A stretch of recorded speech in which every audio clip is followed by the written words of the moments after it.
అవాచ్యవాదాంచస్య బహూన్ వదిష్యంతి తవాహితాః నిందంసస్తవ సామర్థ్యం తతో దుఃఖతరం నుకీ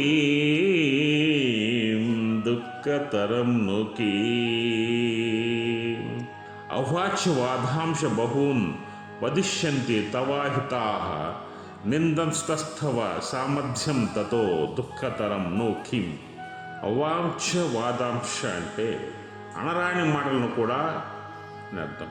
తవ అంటే నీ యొక్క, అహిత అంటే హితులు కానివారు అంటే శత్రువులు, తవ అంటే నీ యొక్క, తామధ్యం అంటే సామర్థ్యమును, నిందంతస్థ అంటే దూషించుచున్నవారే. నింద అంటే తెలుసు కదా, ఎదురువాడి పైన వేసే అబద్ధపు దూషణని.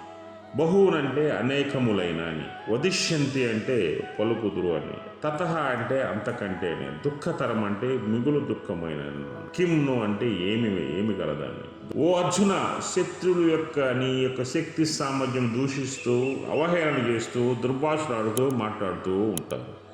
ఆ దుర్భాష నుంచి నీ చెవున పడనుకో, దానికి మించిన దుఃఖం ఈ ప్రపంచంలో ఏదీ లేదు.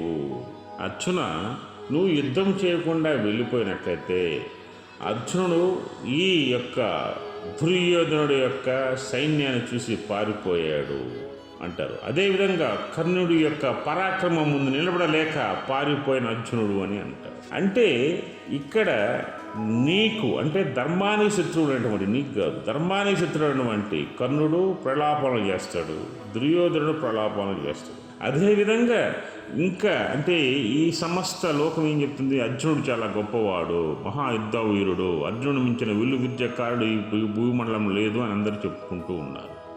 అప్పుడు జనాలు ఏం చెప్తారు, కర్ణుడిని చూసి అర్జునుడు పారిపోయాడంటే అర్జునుడికి విద్యలు రావు, విద్య వస్తే యుద్ధం నందు నిలబడి గెలిచేవాడు కదా అనే మాట వస్తుంది.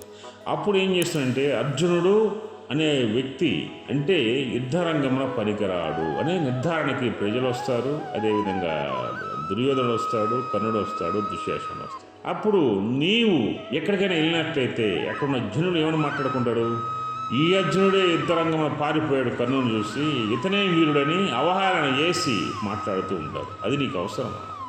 ఈ అవహేళన చేసి మాట్లాడేటప్పుడు ఆ మాటలను విన్నప్పుడు అంతకంటే ఈ ప్రపంచ దుఃఖం మరొకటి ఉండదు అర్జున, గుర్తుంచుకొని శ్రీకృష్ణ భగవానుడు అర్జునుడికి క్లియర్గా క్లుప్తంగా చెప్తున్నాడు.